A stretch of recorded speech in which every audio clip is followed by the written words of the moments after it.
CV बनाउन गाह्रो भइरहेको छ अथवा तपाईलाई चाहिँ सिभी बनाउनै आउँदैन, सिभीमा चाहिँ के समावेश गर्नुपर्छ भनेर थाहा छैन भने चाहिँ आजको भिडियोमा हामी तपाईलाई चाहिँ सिभी कसरी बनाउने भन्ने बारेमा सिकाउँदैछौँ। तपाईलाई माइक्रोसफ्ट वर्ड चलाउन आउँछ तर सिभी कसरी बनाउने, माइक्रोसफ्ट वर्डको प्रयोग गरेर चाहिँ सिभी पनि बनाउन मिल्छ भनेर थाहा छैन भने चाहिँ यो भिडियो अन्तिमसम्म हेर्नु होला। अब सिभी भनेको चाहिँ सिभी अथवा रिज्युम भनेको चाहिँ हामीले चाहिँ आफ्नो जीवनको सार हो, जसमा चाहिँ तपाईले आफ्नो शिक्षा, अनुभव, तपाईको स्किल्सहरू के छ, तपाईले चाहिँ के गर्न सक्नुहुन्छ, तपाईले चाहिँ अहिलेसम्म के काम गर्नु भएको छ, तपाईको पढाइ कतिसम्म भएको छ भनेर चाहिँ हामीले चाहिँ सानो छोटकरीमा चाहिँ सिभीमा समावेश गर्छौं, जसले गर्दाखेरि चाहिँ तपाईले आफ्नो कामहरू पाउन सक्नुहुन्छ। तपाईले कुनै खालको जब एप्लिकेसन दिँदै हुनुहुन्छ भने तपाईलाई सिभी एकदम नै आवश्यक हुन्छ। सिभी बिना चाहिँ तपाईले जब एप्लिकेसनहरू दिँदैनन्। झन् आजको जमानामा चाहिँ सिभी एकदम नै मस्ट भएको छ, जसले गर्दाखेरि चाहिँ तपाईको जीवनको सार, तपाईले के अनुभव गर्नु भइसकेको छ, तपाईको चाहिँ स्किल्सहरू कति छ, तपाईको वर्क एक्सपिरियन्स कस्तो छ भनेर चाहिँ सिभीमै समावेश भएको हुनाले चाहिँ सिभी एकदम नै इम्पोर्टेन्ट छ र सिभी बनाइराख्नु पनि एकदम नै इम्पोर्टेन्ट छ। सिभी एकदम नै इम्पोर्टेन्ट भएको भएर चाहिँ आजको भिडियोमा चाहिँ हामी तपाईलाई स्टेप बाइ स्टेप माइक्रोसफ्ट वर्डको प्रयोग गरेर चाहिँ सिभी कसरी बनाउन सक्नुहुन्छ, सिभीमा चाहिँ के राख्नुपर्छ भनेर चाहिँ हामीले छोटकरीमा डिटेल जानकारी दिँदैछौँ। पहिला सुरु माइक्रोसफ्ट वर्डमा गएर नयाँ डकुमेन्ट खोल्नुहोस्। ब्ल्याङ्क डकुमेन्टमा गइसकेपछि तपाईले आफ्नो पेजको लेआउट चेन्ज गर्नुपर्ने हुन्छ। पेज लेआउटमा गइसकेपछि तपाईले मार्जिन पनि चेन्ज गर्नुपर्ने हुन्छ। मार्जिन चाहिँ तपाईले न्यारो राख्नु होला।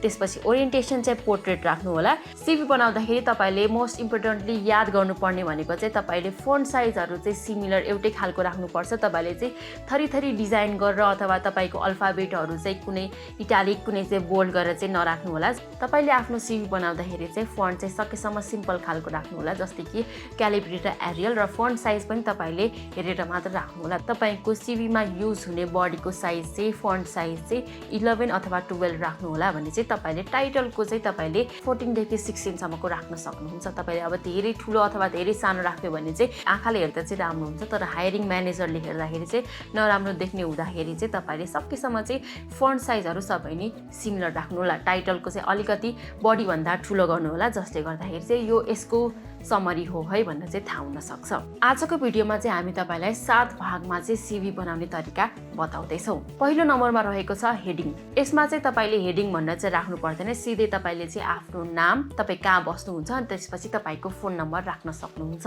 तपाईलाई यदि तपाईको फोन नम्बर राख्न मन छैन भने फोन नम्बर नराखिकन चाहिँ तपाईले आफ्नो इमेल एड्रेस पनि राख्न सक्नुहुन्छ। तर यदि तपाईले चाहिँ फोन नम्बर राख्यो भने चाहिँ एप्लिकेसन दिनुभएको अर्गनाइजेसनले चाहिँ तपाईलाई फोन मार्फत पनि कन्ट्याक्ट गर्न सक्नुहुन्छ भने चाहिँ तपाईले अब इमेल पनि दिनुभयो, नम्बर पनि दिनुभयो भने चाहिँ तपाईँ उहाँलाई चाहिँ जुन पाएको पर्छ त्यसबाट नै तपाईसँग कन्ट्याक्ट गर्न सक्नुहुन्छ।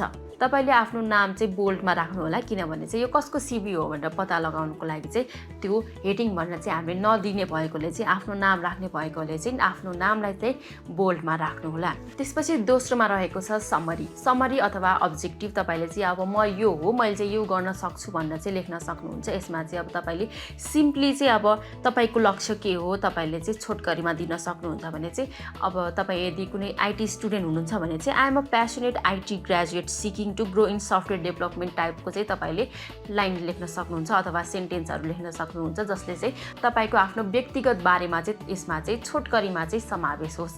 त्यसपछि थर्ड नम्बरमा चाहिँ तपाईले आफ्नो एजुकेसनको चाहिँ डिटेल दिनुपर्ने हुन्छ, जस्तै कि तपाईले अब एसएलसी अथवा एसई कहाँबाट दिनुभएको, त्यसमा कति जिपिए आएको थियो, कुन स्कुलबाट दिनुभएको भनेर राख्नुपर्ने हुन्छ भने चाहिँ तपाईले त्यसपछि +2 कहाँबाट गर्नुभयो, कुन स्कुलबाट गर्नुभयो, त्यसपछि तपाईको जिपी अथवा पर्सेन्टेज कति आयो, अनि त्यसपछि ब्याचलर्सको पनि सिमिलरली नै कुन कलेजबाट कति % जिपी आयो, तपाईले कुन मेजरमा चाहिँ तपाईले ग्रेजुएट गर्नुभएको अथवा तपाईले अब मास्टर्स नै गर्नुभएको छ भने चाहिँ तपाईले केमा चाहिँ मास्टर्स गर्नुभएको हो त्यो पनि इन्क्लुड गरेर चाहिँ तपाईले आफ्नो एजुकेसनको पनि विस्तृतमा चाहिँ जानकारी दिन सक्नुहुन्छ। त्यसपछि चौथो नम्बरमा चाहिँ वर्क एक्सपिरियन्स राख्न सक्नुहुन्छ।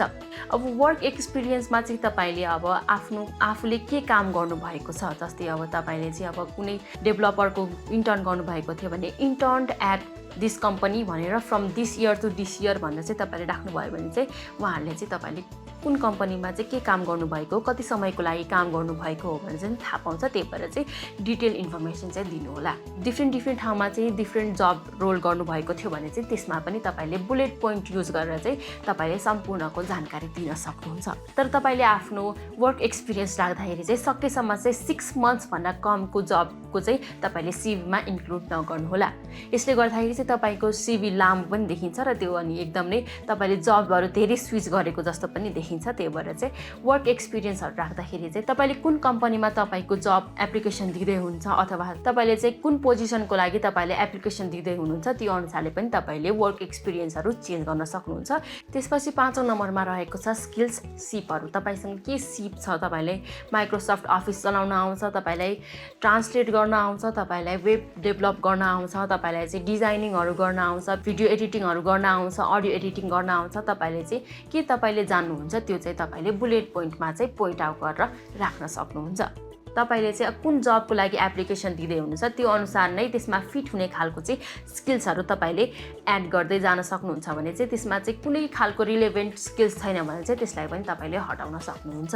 6औं नम्बरमा रहेको छ प्रोजेक्ट अथवा ट्रेनिङ्सहरू। तपाईँले कुनै खालको कोर्स गर्नुभएको छ भने कुन कोर्स गर्नुभएको, कताबाट गर्नुभएको, कति टाइमको गर्नुभएको भनेर चाहिँ तपाईँले यसमा पोइन्ट आउट गर्न सक्नुहुन्छ। जस्तै अब तपाईँले माइक्रोसफ्ट अफिस प्याकेजको चाहिँ तपाईँले ट्रेनिङ लिनुभएको थियो भने चाहिँ त्यो कति टाइमको लागि लिनुभएको, त्यसपछि एडभान्स्ड डिजाइन कोर्सहरू हुनसक्छ, ग्राफिक डिजाइनिङहरू हुनसक्छ, तपाईँले चाहिँ के ट्रेनिङ लिनुभएको हो त्यो पनि तपाईँले आफूले कुन जब एप्लिकेसन दिँदै हुनुहुन्छ त्यसमा चाहिँ रिलेभेन्ट हुने खालको चाहिँ तपाईँले ट्रेनिङ्स अथवा प्रोजेक्टहरू अथवा तपाईँले सर्टिफिकेट के को पाउनु भएको छ भनेर तपाईँले चाहिँ लिस्ट आउट पनि गर्न सक्नुहुन्छ।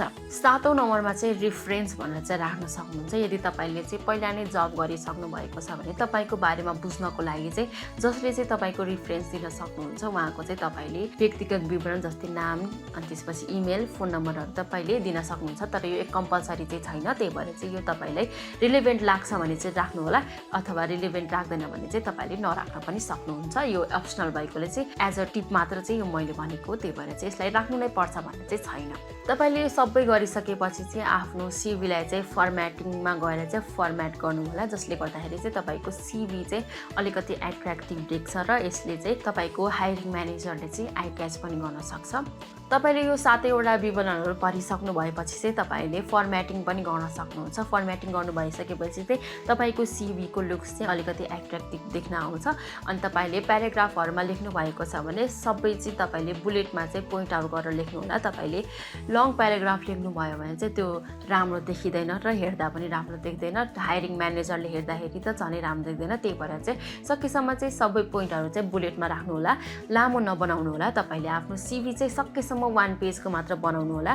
तपाईँले आफ्नो सिभी लामो बनाउनु भयो, 2-3 पानाको बनाउनु भयो भने चाहिँ त्यो आफ्नो विवरणको भन्दा पनि तपाईँले चाहिँ एज अ त्यो प्रपोजल दिएको टाइपको पनि हुनसक्छ। त्यही भएर चाहिँ सकेसम्म आफ्नो सिभीलाई चाहिँ छोटो बनाउनु होला। र तपाईँले आफ्नो सिभी बनाइसकेपछि चाहिँ सेभ गर्दाखेरि चाहिँ पिडिएफ फाइलमा र वर्ड फाइलमा चाहिँ सेभ गर्नु होला। पिडिएफ फाइल चाहिँ तपाईँले जब एप्लिकेसनहरू दिँदाखेरि चाहिँ तपाईँले पिडिएफ फाइलमा दिनु होला, वर्ड फाइलमा नदिनु होला। वर्ड फाइल चाहिँ किन भन्दाखेरि चाहिँ वर्ड फाइलमा चाहिँ तपाईँले अब केही चेन्जेसहरू गर्न पर्यो भने चाहिँ तपाईँले वर्ड फाइलमा तत्कालै गर्न सक्नुहुन्छ। तर पिडिएफमा गर्नुभयो भने चाहिँ तपाईँले पिडिएफमा चाहिँ तपाईँले चेन्जेसहरू गर्न सक्नुहुन्न। त्यही भएर चाहिँ वर्ड फाइल र पिडिएफ फाइल पनि दुइटै बनाएर राख्नु होला। मोस्ट इम्पोर्टेन्टली चाहिँ तपाईँले आफ्नो सिभी बनाउँदाखेरि चाहिँ नेपाली ल्याङ्ग्वेजको प्रयोग नगर्नु होला। इङ्ग्लिस ल्याङ्ग्वेजबाट नै तपाईँले आफ्नो सिभी बनाउनु होला। प्रायः सबै कम्पनीले इङ्ग्लिस खालको नै सिभी खोज्छन् र तपाईँले इन्टरनेसनल कुनै जबको लागि एप्लिकेसन दिँदा पनि यो काम लाग्न सक्छ। र इङ्ग्लिस ल्याङ्ग्वेज चाहिँ अहिले सबैतिर नै यो हाम्रो वर्किङको ल्याङ्ग्वेज भएको भएर चाहिँ तपाईँले इङ्ग्लिस ल्याङ्ग्वेज नै प्रयोग गर्नु होला। तपाईँले सिभी बनाउँदाखेरि चाहिँ आफ्नो ग्रामर अनि त्यसपछि स्पेलिङहरू पनि एकचोटि लास्टमा चाहिँ चेक गर्नु होला। आजको भिडियोमा हामीले तपाईँलाई माइक्रोसफ्ट वर्डको प्रयोगबाट चाहिँ सिभी कसरी बनाउने भन्ने बारेमा बताइसकेका छौँ भने चाहिँ तपाईँले इन्टरनेट ब्राउजरमा गएर cv.com अथवा मेक माई सिभी टाइपको सर्च गर्नुभयो भने चाहिँ त्यहाँ चाहिँ डिफ्रेन्ट खालको वेबसाइटहरू हुन्छ जसले चाहिँ टेम्प्लेटहरू पनि प्रोभाइड गर्छ, जसले चाहिँ तपाईँको सिभी बनाउन मद्दत गर्छ। तपाईँले त्यो पनि युज गर्न सक्नुहुन्छ। तर कुनै वेबसाइटले चाहिँ तपाईले त्यो भरिसकेको सिभी चाहिँ तपाईलाई डाउनलोड गर्न नदिने भएकोले चाहिँ तपाईले सकेसम्म आफैले नै बनाउनु होला त्यस्तो टेम्प्लेटहरु चाहिँ तपाईले एज अ रेफरेन्स चाहिँ लिन सक्नुहुन्छ तर त्यसमा नै भर परेर चाहिँ काम नगर्नु होला आजको भिडियोमा हामीले तपाईलाई सिभी बनाउने बारेमा जानकारी दिइसकेका छौं भने यस्तै खालको अर्को भिडियो लिएर पुनः उपस्थित हुने नै छौं आजलाई बिदा दिनुहोस् नमस्कार